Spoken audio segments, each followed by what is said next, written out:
So you have an avoidant and they're pulling away. The natural reaction for someone with an anxious attachment style is to chase.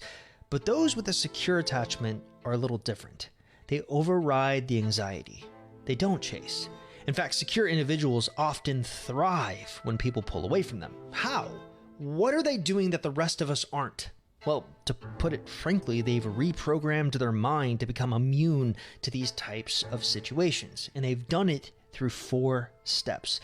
Let's tackle step 1, which is acknowledging and accepting your feelings. The internet often portrays individuals with the secure attachment style as being this unwavering North Star, as if they're immune to everything. Yet even secure individuals experience anxiety and insecurity, just like everyone else. The difference lies in how they handle these feelings. Secure individuals are keenly aware of their emotions. When anxiety hits, they don't ignore it or push it away.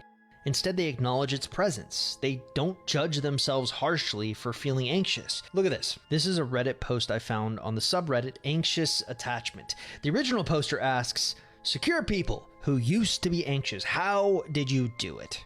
And that original poster gets a response from this guy, Prize Artichoke, who says, I echo what everyone else here has been saying.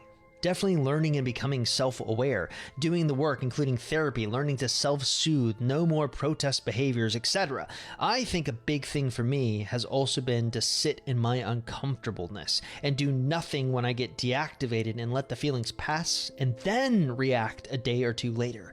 Usually I'm pleasantly surprised, and the more that happened, the more I learned to self-regulate and communicate better. So when a secure person starts to get anxiety, instead of thinking, I shouldn't feel this way, they think, it's okay to feel anxious sometimes. They take a moment to reflect on why they might be feeling anxious, and then they accept their anxiety as a natural response to a challenging situation. You see, secure individuals understand that it's normal to feel uneasy when an avoidant partner pulls away. They show themselves compassion and recognize that everyone has moments of insecurity, and it doesn't make them any less secure in their overall attachment style.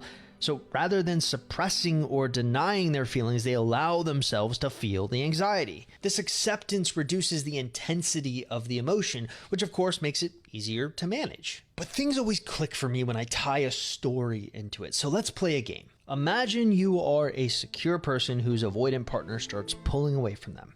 You feel a wave of anxiety. You don't chase your partner or react impulsively. You pause and acknowledge your anxiety. Maybe you'll state the facts to yourself. I'm feeling anxious because my partner is pulling away. You'll self-soothe and think, it's okay to feel this way. You'll show yourself compassion, maybe practice mindfulness, take a few deep breaths and focus on the present. Right now, I'm safe. I can handle this moment without needing to react impulsively. Okay, sounds good, right? It's all very good advice. But how do you actually put it into practice? How do you implement it? Well, the next trick is really where the secure attachment style begins to shine, and quite frankly, where the reprogramming of your mind comes into play.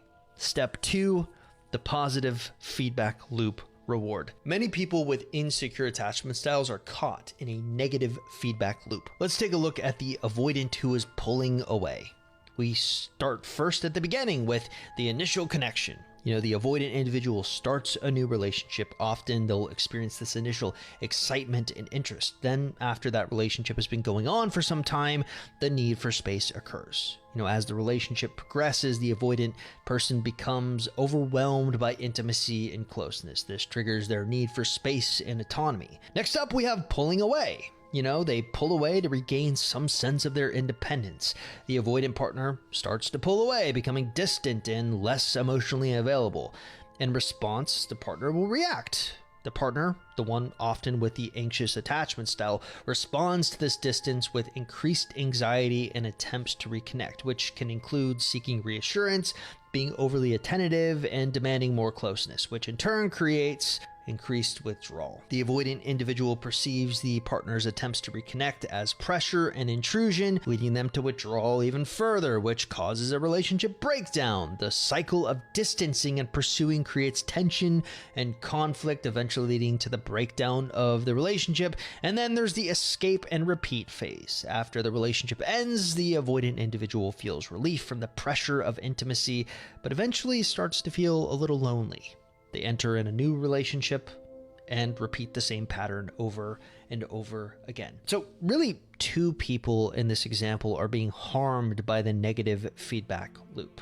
The avoidant individual and the anxious individual. For the avoidant individual, well, they're harmed because they're being stuck in a cycle of shallow, unfulfilled relationships. They never fully experience the depth and stability of a committed relationship because they continually pull away at the first sign of intimacy. This prevents them from forming meaningful connections and reinforces their fear of closeness. And then you have the anxious individual. The anxious partner is harmed by the constant emotional turmoil and anxiety caused by their partner's withdrawal. They're left feeling insecure, unworthy, constantly in fear of abandonment. The cycle exacerbates their anxiety and dependence on their partner for validation, which prevents them from developing a secure sense of self-worth. And that's what makes secure people so special in my mind. They aren't stuck in this negative feedback loop. Rather, they're stuck in a positive feedback loop.